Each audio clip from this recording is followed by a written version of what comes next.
Saya dijawab kurang semangat, saya ulang sekali lagi. Assalamualaikum warahmatullahi wabarakatuh. Waalaikumsalam warahmatullahi wabarakatuh. Tepuk tangan dulu untuk kita semuanya. Alhamdulillah, sudah tepuk tangan berarti sudah selesai, Ustaz. Biasanya kan gitu. Ya, kita perkenalan dulu ya, karena ada pepatah lama mengatakan tak kenal maka tak sayang. Bu, yakin kalau kenal saya terus sayang sama saya? Urusan sama istri saya. Ya, next Pak. Ini tadi seharusnya di ya. Kita kenalan dulu. Nama saya Muhammad Jaka Siswono, terdiri dari 3 suku kata.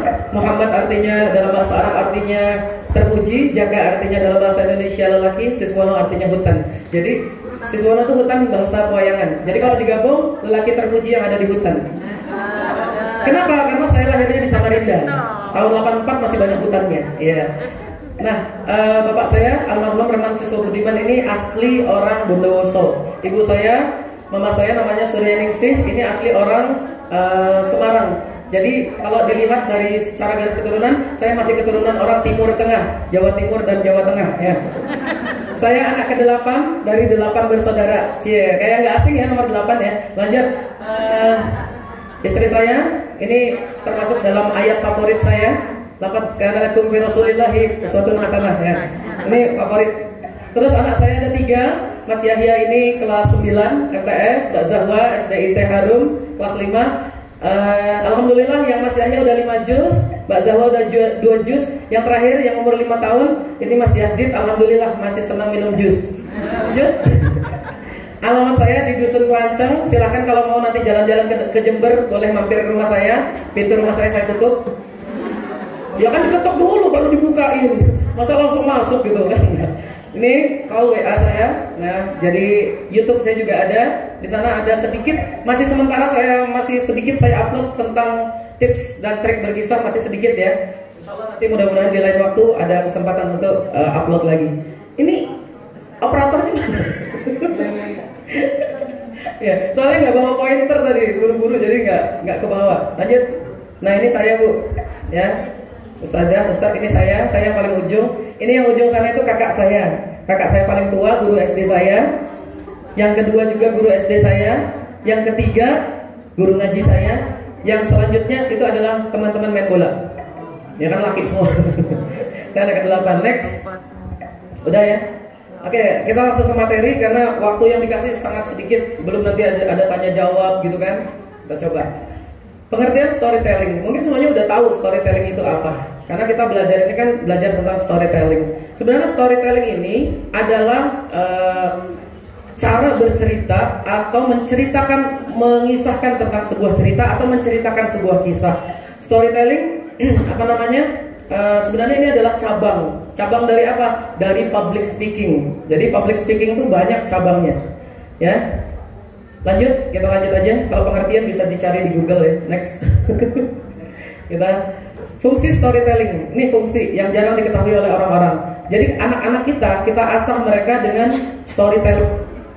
Siapa di sini ibu-ibu yang sering atau bapak-bapak yang sering ketika anaknya pulang dari sekolah, anak itu menceritakan secara detail ceritanya di sekolah. Mulai dia datang, Pak, ya aku tadi di sekolah gini.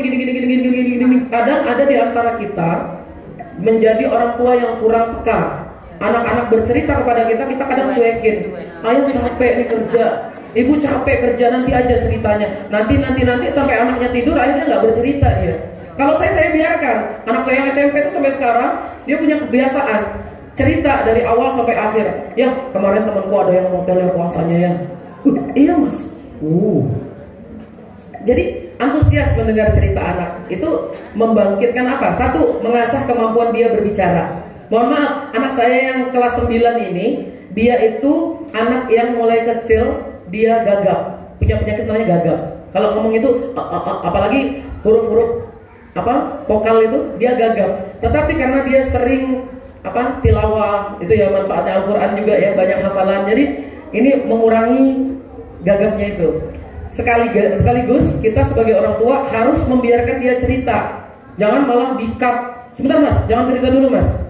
Ayah ibu masih sibuk, jangan. Jadi harus mendengarkan. Kita sebagai orang tua menjadi orang tua yang senang mendengarkan. Yang kedua, melatih pronunciation, pengucapan. A, I, U, E, O-nya kita tuh lancar gitu ngomongnya. Bu, Pak, kalau ada ini bisa dimundurkan ya? Saya orangnya agak-agak aktif. Ini kadang saya cerita loncat-loncat gitu. Ya. Lebih enak mana ketika ada orang di depan, dia public speaking bicara seperti ini. Baiklah, saya ingin mengucapkan selamat. Ketimbang saya ingin mengucapkan selamat kepada, lebih enak yang mana? Yang pertama, yang kedua? Kenapa bisa lancar ngomongnya? Karena dia biasa berlatih. Ya, ini adalah ilmu yang biasanya dikuasai ibu-ibu. Ya. Nah, kenapa kamu nggak tinggal cuci piring? Nah, ibu kan capek. Kamu nggak? Nah, itu kemampuan alami seorang ibu. Ya. Saya belajar dari istri saya. Kalau ibu saya enggak, ibu saya pendiam, agak pendiam orangnya. Yang ketiga, menambah perbendaharaan kosakata. Jadi perbendaharaan kosakatanya nambah dengan dia sering bercerita. Lanjut, 4, meningkatkan rasa confidence atau percaya diri. Tapi ketika saya ikut di Jogja tahun 2019, pelatihan training for trainer, ketika ada kepercayaan diri, ternyata percaya diri itu nomor 2. Nomor pertamanya apa? Ada yang tahu nggak? Apa yang kita latih untuk anak, untuk guru-guru di sekolah kita? Apa yang pertama kali dilatih? Yang pertama kali dilatih adalah malu. Itu kata ustadz saya waktu di Jogja.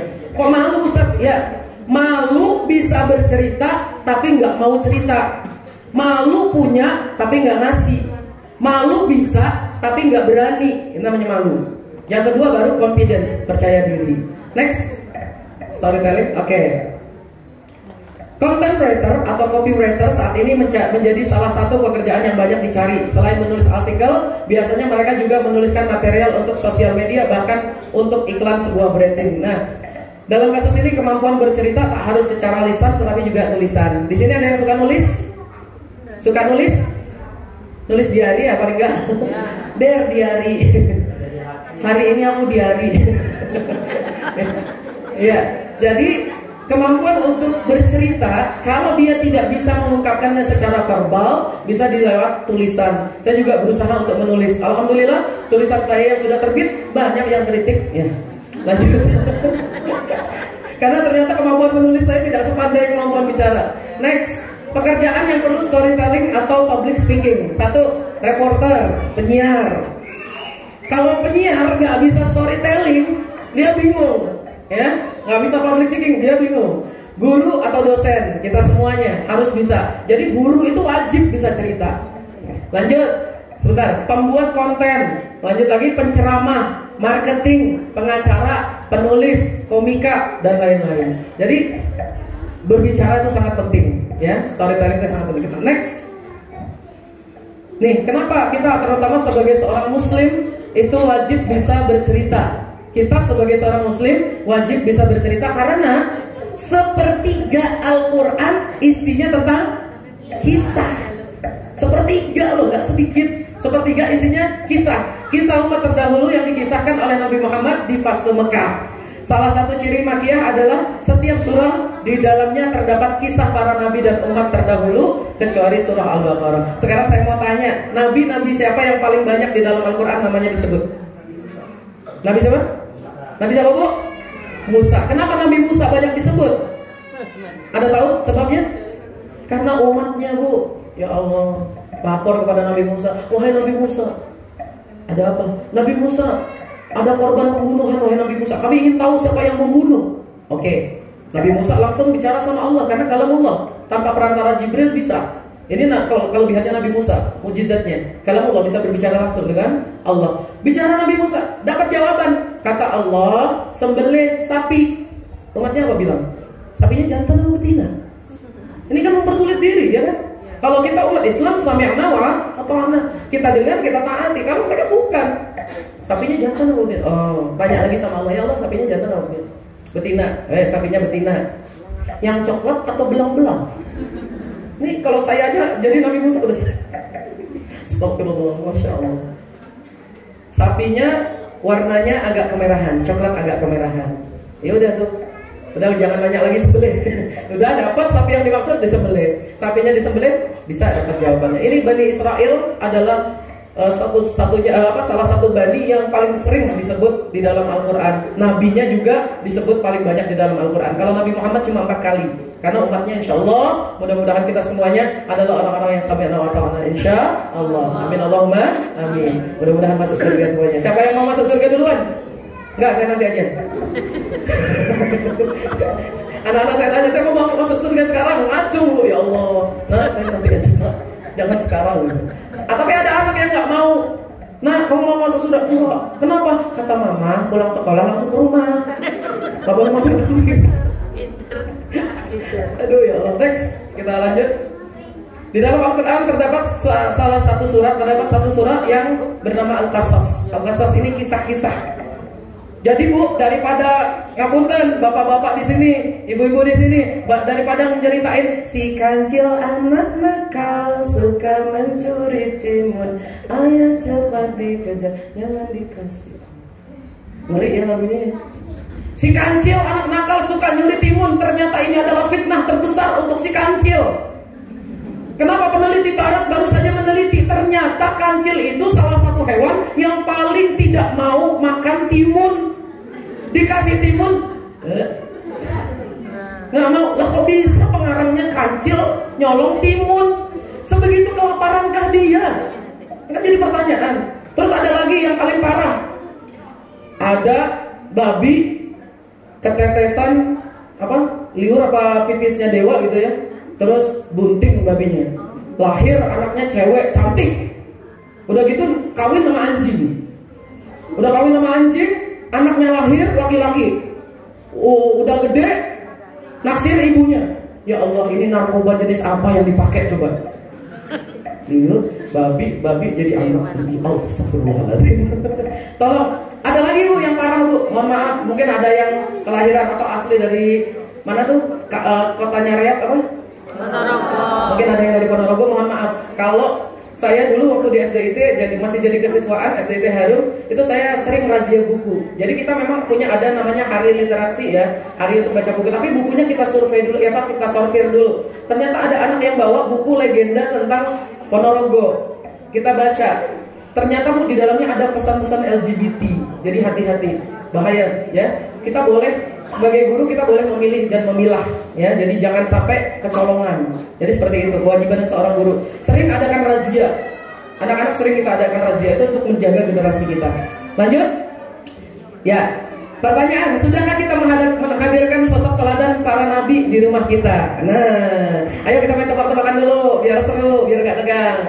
Nabi siapa yang punya mukjizat unta keluar dari batu? Pintar, tepuk tangan dulu. Alhamdulillah. Nabi siapa yang pernah naik kapal?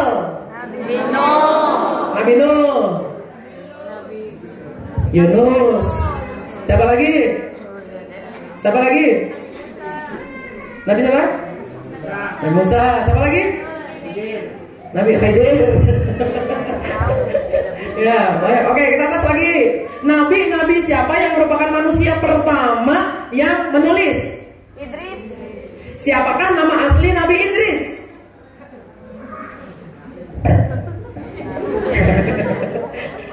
Punya HP lo googling. Nama asli Nabi Idris itu Enoch. Nama aslinya nama Mesir ya, nama Enoch itu karena beliau diutusnya di Mesir. Namanya Enoch, kenapa jadi dinamakan Idris? Karena itu Allah memberikan nama itu karena beliau senang belajar. Idris itu artinya orang yang senang belajar. Nabi Idris itu diturunkannya, diutusnya di Mesir. Makanya huruf pertama yang tertua namanya huruf Mesir itu, huruf Mesir kuno yang kayak paku-paku itu adalah salah satu karangannya Nabi Idris alaihissalam. Masya Allah ya. Sampai-sampai oleh orang Mesir kuno beliau itu disembah. Namanya jadi Osiris, dewa ilmu pengetahuan. Oh, ya begitulah ya. Jadi kita berikan pengetahuan kepada anak kita bahwa semua nabi, 124.000 nabi itu 313 diangkat jadi rasul, 25 nabi yang wajib kita ketahui, semuanya agamanya satu, yaitu Islam. Agamanya tauhid, menyembah Allah. Jadi gitu kita ajarkan. Kalau ada anak kita yang tanya, tapi Pak, yang agama sebelah itu ada yang gini. Itu kan nabi juga? Bukan. Itu Yudas Al-Qariyot yang diserupakan jadi Nah, lanjut. Udah?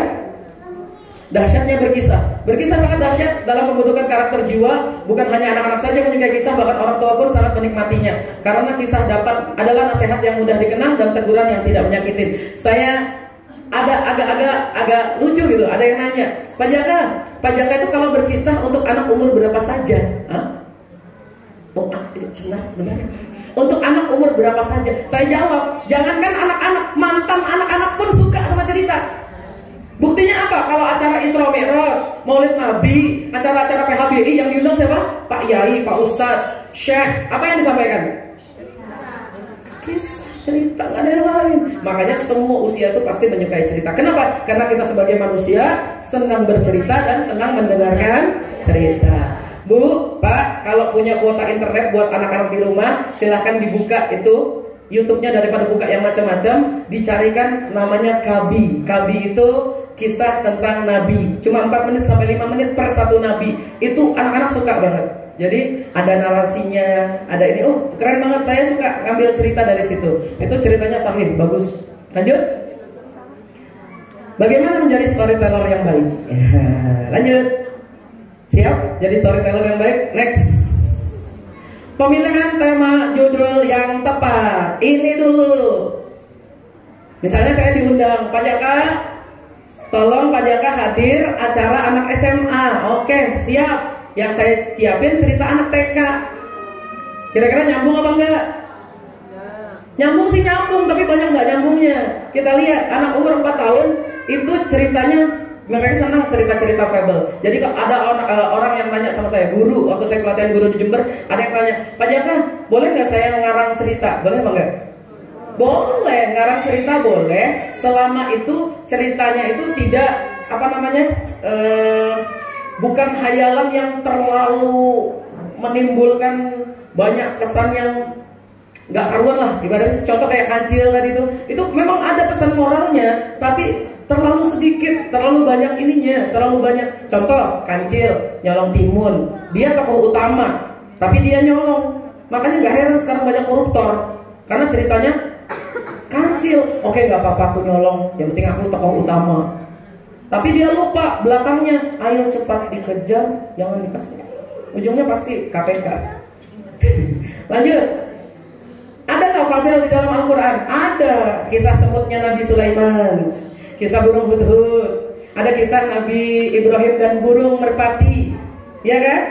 Ada kisah Al-Baqarah, kisah sapi, ada kisahnya fil, gajah. Ceritakan tuh gajahnya nggak mau. Boleh kita menceritakan gajahnya tuh nggak mau mengikuti perintah Abraha. Kenapa? Karena dia takut sama Allah. Akhirnya kita buat cerita. Gajah yang satu ketemu sama gajah yang lain.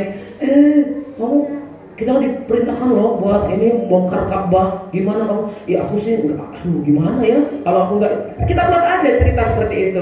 Untuk apa? Untuk menguatkan kepada anak kita bahwa seluruh makhluk di muka bumi ini tunduknya kepada Allah. Boleh, insya Allah ya. Lanjut.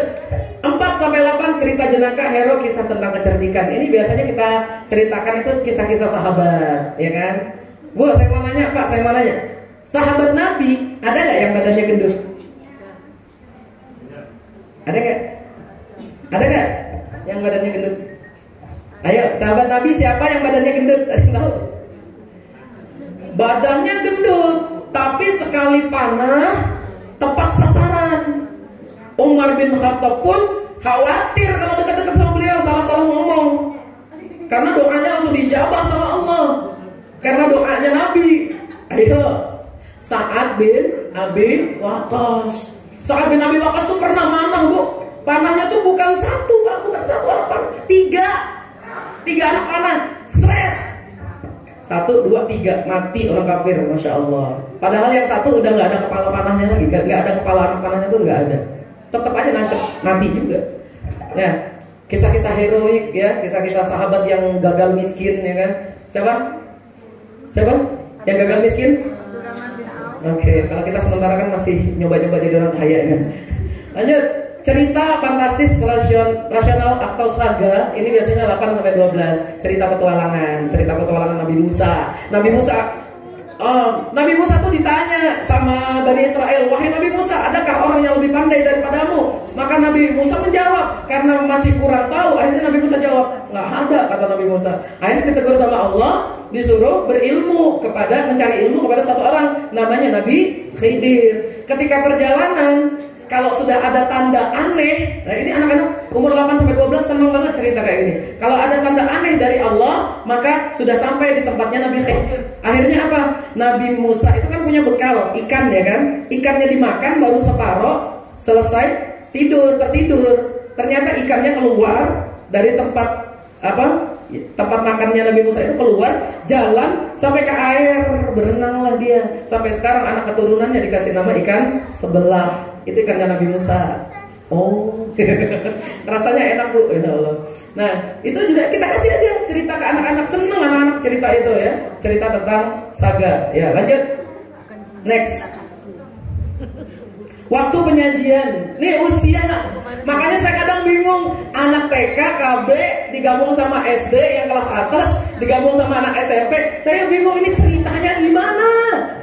Karena fokusnya anak umur 4 tahun tuh 7 menit paling lama. Udah nggak ya, kalau kita nggak bisa nguasain, nanti anak-anaknya pada pergi umroh.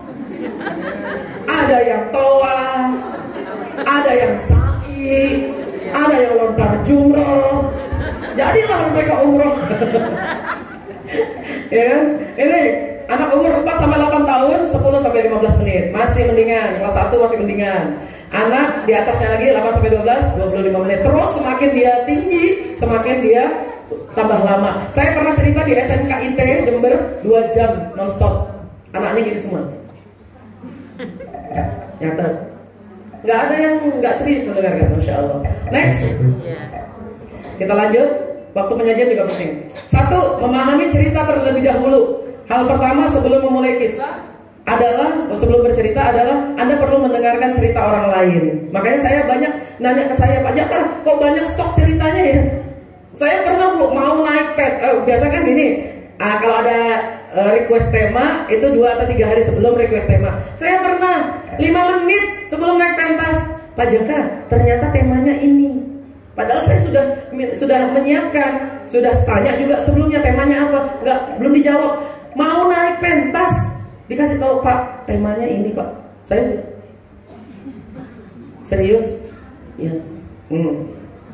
Akhirnya apa? Saya coba menggabungkan cerita-cerita, saya koneksikan dengan tema. Itu aja akal-akalannya. Lanjut. Bercerita dari hal yang disuka. Kalau kita suka, misalnya cerita Nabi Muhammad, kita suka cerita Nabi Muhammad, bagaimana beliau waktu kecil didatangin malaikat Jibril, dibelah dadanya. Itu ceritakan ke anak-anak itu. Kita suka kan dengan cerita-cerita yang di luar susah dijangkau oleh nalar. Itu anak-anak suka cerita-cerita yang seperti itu. Mulailah untuk berlatih, untuk menjadi storyteller yang baik. Sangat diperlukan untuk terus berlatih dalam meningkatkan kemampuan mendukung perkembangan diri. Jadi latihan depan cermin, saya kayak gini cocok apa enggak? 2017 saya mulai bercerita, baju saya nggak kayak gini. Saya mulai cerita tuh gimana? Celana panjang, pakai rompi, topinya tuh topi pencerita tuh, kayak topi pelukis itu. Cerita saya. Tapi saya mikir lama-lama, kalau saya kayak gini, saya tidak menunjukkan identitas kejawa timuran saya, tidak menunjukkan identitas keislaman saya secara yang ada di daerah Tapal Kuda gitu. Akhirnya saya milih kayak gini. Sampai Kak Bimo aja, tahu Kak Bimo ya, pencerita cerita nasional itu, beliau sampai bilang, gayanya kalau pencerita Jawa Timur beda ini. Saya mohon maaf, pernah ngisi pengajian umum, dipanggilnya apa? Kepada Al-Mukarram. Saya tuh gitu, Ustadz Muhammad Jaka. Alhamdulillah masih Ustadz, gak dipanggil Kiai. Nanti disuruh mimpin tahlilan saya depan. Ya, next. Lanjut. Ya. Nah, ini sering orang-orang terus aja Pak, terus semua. Nah, ini.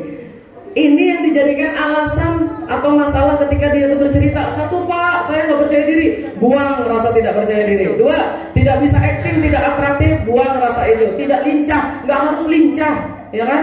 Lanjut, tidak bisa ngubah suara. Enggak, ngubah suara itu gampang, ya. Nanti saya kasih tahu jurusnya. Lupa di tengah cerita ada solusinya. Saya perempuan, saya pria, nggak ada alasan. Sakit, lelah. Nah ini nggak tahu.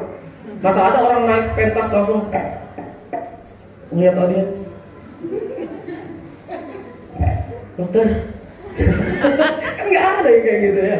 Saya belum pengalaman. Makanya karena belum pengalaman, cari pengalaman. Karena yang bercerita itu bukan cuma pentas, ada namanya cerita sebelum tidur, pengantar anak tidur, ada cerita kelas, cerita kita di dalam kelas. Itu memacu kita, memicu kita untuk bisa bercerita. Lanjut, saya belum pengalaman, saya sudah tua. Ya Allah, Kak Bimo itu sudah 27 tahun sampai 28 tahun beliau bercerita. Saya nanya, Kak Bimo kira-kira cerita sampai kapan? Sampai saya sudah nggak bisa bercerita, Masya Allah. Padahal kita dulu kan, kakek kita, nah ini mbah mau cerita. Cerita mbah zaman perjuangan, zaman dulu. Masih tembak-tembakan sama Belanda. Dar. Sampai maka saya mengazamkan, kapan Pak Jaka berhenti cerita? Saya berhenti cerita, ngikutin guru saya. Saya akan berhenti cerita ketika saya sudah tidak bisa bercerita. Artinya apa? Kalau sudah di pembaringan. Ya, next. Nah, ini nih, kenapa? Ini masalah nih. Ada namanya virus rantai gajah.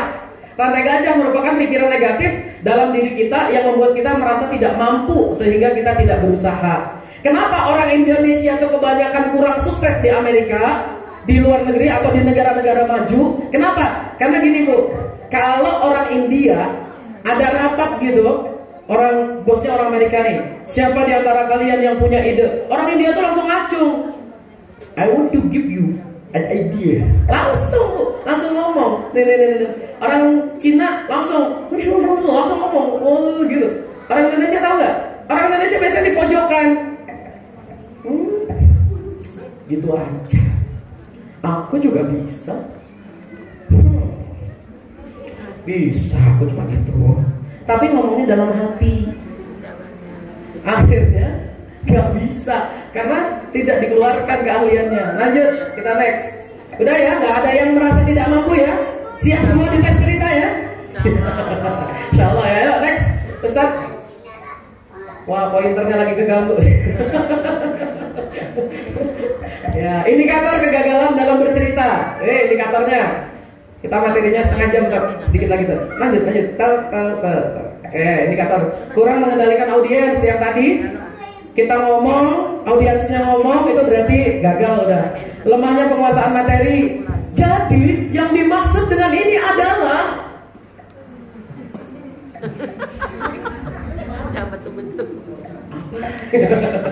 belum memiliki keterampilan penyajian cerita, tidak menguasai psikologis perkembangan anak. Yang tadi itu psikologis perkembangan anak ya.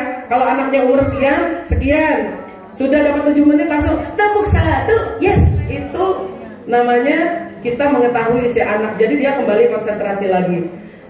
Tidak mampu menggunakan atau menguasai media. Begitu pentingkah media? Bisa iya, bisa tidak. Karena gini, kemarin ketika saya ketemu sama ustadz saya, Kak Bimo itu nanya, saya nanya ke salah satu pencerita juga, kalau jenengan pakai boneka? Iya, saya pakai boneka.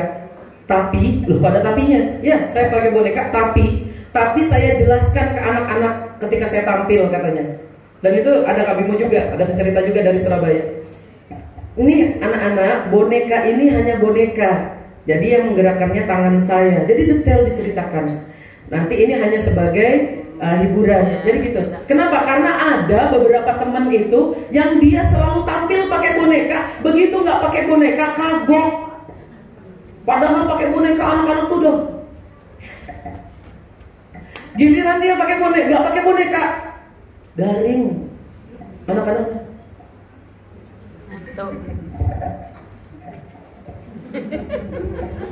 Terjadi dulu, saya masih sempat di mana tuh namanya, kalau daerah sini yang Pronojiwo. Saya pernah ke Pronojiwo 3 hari cerita bersama dengan pendongeng juga yang pakai boneka. Saya kan pencerita, dia pendongeng.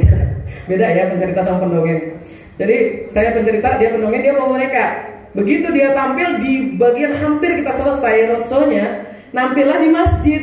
Saya yang giliran duluan. Tadinya kan kita mencar, karena dia sekolahnya di selatan, saya sekolahnya di sana gitu, beda daerah. Begitu kita ketemu, Saya nampil duluan, anak-anak pecah semuanya, ketawa ya ini perhatikan gini. Giliran beliau nggak pakai boneka, akhirnya ya udah krik krik krik krik krik krik. Akhirnya selesai nampil, ditanya sama tuan rumah, Kak, kok nggak dikeluarin bonekanya? Nggak bisa jawab dia. Artinya jangan sampai kita terpaku sama boneka. Saya kalau ditantang Pak Jaka bisa nggak pakai boneka? Bisa. Ada boneka. Saya suruh Bang aja jadi media. Ya kamu tadi Bu ya. Gimana tadi Pak? Ada Ustaz. Jadi media. Peci juga kadang. Saya kalau ngambil pertama kali, Assalamualaikum Pak, kebalik. Oh ya maaf kebalik. Jadi media juga. Jadi setiap yang ada di dalam diri kita bisa jadi media kita. Ya next. Intinya untuk menarik perhatian. Nah ini saya waktu di Miotel ya, di Miotel Jember. Saya ngisi acara ini juga. Berani tampil rumusnya 3. Senyum, tatap, bicara. Coba kalau saya datang ini. Inilah pembicara kita Pak Jaka.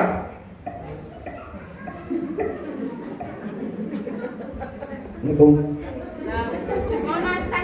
Hari ini saya mau bicara.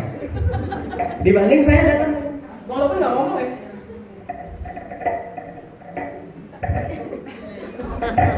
Yang belakang, nah orang. Jadi senyum, tatap, bicara ya. Ini perlu latihan memang ya. Next, kalau guru udah punya modal itu. Next, langsung aja. Agar lebih menarik, lengkapi cerita dengan 1. narasi, 2. dialog, 3. ilustrasi, 4. ekspresi, 5. gerak. Yang tadi terakhir alat peraga atau media. Narasi. Nah, suara kita itu kita next agak cepetan. Narasi, gunakan nada suara yang intonatif, naik turun, ada jeda, panjang pendek, serta dengan suara yang hiperbola. Misalnya cerita itu nggak harus dimulai pada zaman dahulu. Udah basi. Saya pernah mulai cerita gini. Ternyata suara itu mengagetkan para sahabat. Sahabat pun bertanya kepada Rasulullah, ya Rasulullah, suara apa dentuman keras itu? Nabi menjawab, itu adalah batu yang diturunkan 70 tahun yang lalu, baru sampai ke dasarnya setelah 70 tahun. Masya Allah, itu dalamnya neraka. Ya Allah, itu anak-anak sudah. Kalau saya pada zaman dahulu, ya udah biasa kayak gitu. Hiperbola tuh kayak gitu ya. Sekarang tok tok tok tok tok tok tok tok tok tok. Pintu rumah Umar bin Khattab diketuk oleh seseorang. Itu juga bisa yang seperti itu, ya. Naik turun suara kalau narasi. Seorang sahabat yang bernama Abdullah bin Mas'ud adalah, itu narasi Bu, ya, narasi. Jadi beda lagi nanti ketika kita sudah acting. Next, dialog. Nah, ada dialog mengkomunikasikan peran protagonis, antagonis, protagonis. Nah, nih saya kasih contoh aja konkretnya. Kalau ibu dengar cerita kayak gini, Raja Abraha adalah raja dari Yaman. Dia memiliki tentara yang juga memiliki gajah. Itu anak-anak kira-kira gimana tuh anak-anak? Ada yang anak ini?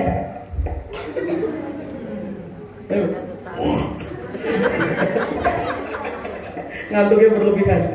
Tapi kalau ceritanya kayak gini, nah, Nabi Muhammad itu sebelum lahir ada satu peristiwa hebat. Anak-anak pasti ada yang bilang, iya tak Pak. Ya, jadi kalau kita antusias, anak-anak yang dengar juga antusias, ya kan? Banding ini nih. Ini ceritanya nih kayak gini nih. Hai penasehatku, tolong kita siapkan pasukan untuk menyerang Mekah. Baik Paduka, saya akan menyiapkannya. Baik, lakukan. Suara antara Abraha sama penasehatnya sama. Bagaimana pasukanku? Sudah siap Baginda. Anak, mana Abraha? Tapi bedain sama gini nih. Abraha berkata, hai penasehatku. Ada yang kaget? Oh, maaf, sengaja ya. Hai penasehatku, tolong siapkan pasukan bergajah. Baik Paduka, saya akan mempersiapkannya. Oke. Lebih menarik yang mana? Yang kedua. kita aja sebagai orang tua, iya ya asik gitu ya. Tapi ibu-ibu jangan nanti ketika sampai rumah, nak sini nak, ibu mau cerita. Jangan dulu. Anak-anak langsung gini. Mamanya langsung begini. Alhamdulillah. Masya Allah. Ya, serta memberikan efek dramatis, ya kan? Ada sebuah batu yang turun, sudon batunya. Dibandingkan, enak yang mana? Enak yang kedua ya. Jadi efek-efek kayak gitu dramatis ya. Nah, dia menoleh ke kanan, menoleh ke kiri, mencari sumber air. Kemudian beliau lari ke sana, lari ke sana. Bandingkan mudah aja, menoleh kanan, menoleh kiri. Ya udah bisa ya, udah tahu ya, udah nyampe ya. Next. Kalau suara perlu dilatih karena, nah latihnya agak rutin ya, karena pencerita itu memiliki semua manusia sebenarnya. Semua manusia itu memiliki 3 karakter suara yang berbeda. Laki-laki, perempuan sama. 3 ini sudah 3 suara utama kita. Kalau untuk narasi biasanya pakai suara asli nggak apa-apa. Di zaman dulu Nabi Muhammad SAW itu gemar sekali mengumpulkan sahabatnya untuk memberikan nasihat-nasihat. Ini boleh suara asli kita. Tapi suara yang gede, suara besar kita itu biasanya digunakan untuk karakter antagonis. Suaranya tadi Abraham ya. Suara iblis, suara apa tuh boleh pakai suara gede. Kalau yang suara kecil itu boleh untuk suara yang lucu-lucu atau suara hewan. Itu yang suara-suara kecil ya. Suara besar, kecil, suara asli. Suara asli digunakan untuk narasi. Suara kecil untuk yang karakter lucu atau yang nadanya tinggi. Suara besar itu untuk yang bijaksana juga bisa, nggak harus antagonis. Nah, ayah punya nasihat kepadamu.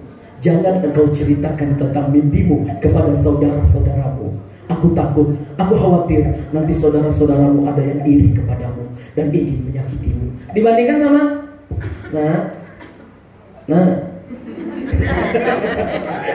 next, lanjut. Allah gerak.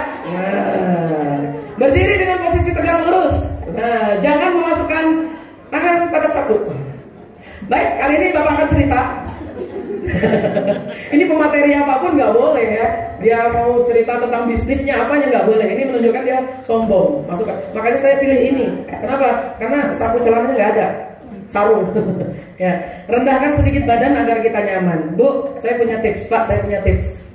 Kebiasaannya Pak Jaka diundang kemana-mana itu pasti yang saya tanya apa? Assalamualaikum, waalaikumsalam. Oh Pak Jaka, iya ada yang bisa dibantu Pak? Oke, saya mau cerita. Oke Pak, langsung. Enggak, kamar mandi dulu.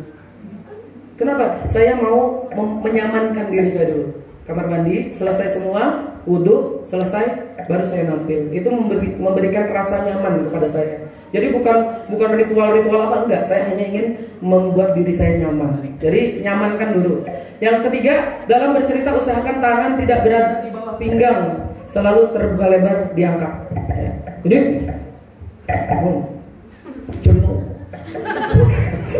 ini mau cerita apa orasi gitu. Ya, next. Ya, gerak berapa langkah jika diperlukan. Saya tadinya ngikutin ini plak ya, karena ini buatannya almarhum guru saya. Saya plak ikutin ini karena geraknya itu 4. Gerakannya kalau beliau itu 4. Jadi 4 langkah jadi kayak arah jam 10 ke arah jam 2 gitu. 4 langkah. Ternyata ini ketika di lapangan tidak cocok. Ketika saya tampil di SMPN 7 Jember, nampilnya di aula muridnya 1000. Kalau saya cuma 4 langkah, udah di sana. Dan sana akhirnya gimana? Saya lari. Anak-anak. Jadi yang di sana mau ngobrol nggak jadi, saya datengin. Boleh yang seperti itu. Selama itu untuk menarik mereka, juga untuk mengembalikan fokus mereka. Next. Bawakanlah setiap cerita dengan semangat dan antusias. Ekspresi muka mimik yang wajah. Disesuaikan ya. Nah, ibu mau cerita sebuah cerita yang sangat menggembirakan. Tolong dengarkan cerita ibu ini. Anaknya gini. Iya mah. Udah kebalikannya. Nah, tadi ada cerita sedih loh nak. Iya, sedih banget ceritanya nak? Anaknya langsung. Jadi harus sesuai ya. Ada yang ingat puisi ini nggak? 10 tahun yang lalu dia terbaring, tapi bukan tidur. Sebuah peluru bundar menembus dadanya. Sesuai kan? Jadi penyesuaian, disesuaikan.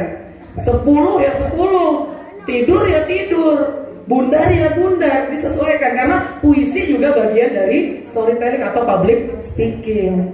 Insyaallah. Lanjut ya. Apabila kita semangat dan antusias, maka audiens akan membalasnya dengan hal yang sama. Begitu pula sebaliknya. Bu, ya Allah, Pak, saya tuh paling gak senang kalau diundang acara santunan anak yatim. Paling gak senang. Kenapa? Anak yatimnya gak kenal satu sama lain. Mau ketawa tuh gini. Kita ngelucu kayak apapun. Apalagi Ramadan, ya kejadian kemarin di Puger. Akhirnya ngatasinnya gimana? Ayo kenalan dulu, kenalan. Ya tapi tetap juga karena baru kenal nggak bisa lepas ketawanya. Beda kayak anak-anak tadi karena semuanya saling kenal. Oh itu seragamnya sama kayak aku, ketawa aja bebas. Kalau anaknya, saya tuh merasa ya Allah udah pakai jurus maut, masih aja. Ibunya di belakang, kenapa nggak belajar ibu-ibu aja? Next, karena kita kalau sudah audiens itu lesu, layu, ngantuk, gitu, kita jadinya udah sekian. Next, habis sudah. Kita saatnya, ya kita tes. Kita coba, ya kita coba pembukaan, mukadimah, ya kita latihan ini dulu, latihan tarik nafas. Ya, oke, siap. Oh, ada door prize, masya Allah. Door prize-nya botol ajaib. Tanggung. Ada lagi? Oh, ada banyak. Ini yang gemar ibu-ibu semua kayaknya nih. Ini sayang istri. Oh, sayang istri yang depan ya. Atas sini ya. Ya, kita coba dari dimundurkan Ustaz. Mundurkan sampai ke bagian yang tadi 6 tips. Tuh. Sip. Narasi, dialog, ilustrasi suara, ekspresi, gerak. Yuk kita coba ya. Mulai dari narasi ya, coba nanti saya tunjuk salah satu. Coba bawa HP semua. Bawa HP semua. Coba dicari, saya beri waktu sekitar 5 menit. Cari satu cerita bebas aja, boleh nabi, boleh sahabat, boleh yang inspiratif ya. Cari satu cerita, tulisan ya, bukan YouTube, tulisan yang menceritakan tentang cerita, boleh nabi, sahabat, ataupun orang-orang yang kisah inspiratif. Silahkan, saya beri waktu 5 menit. Saya tunjuk secara acak nanti. Untuk berani maju ke depan, bacakan narasinya. Pakai ilmu yang tadi tapi ya.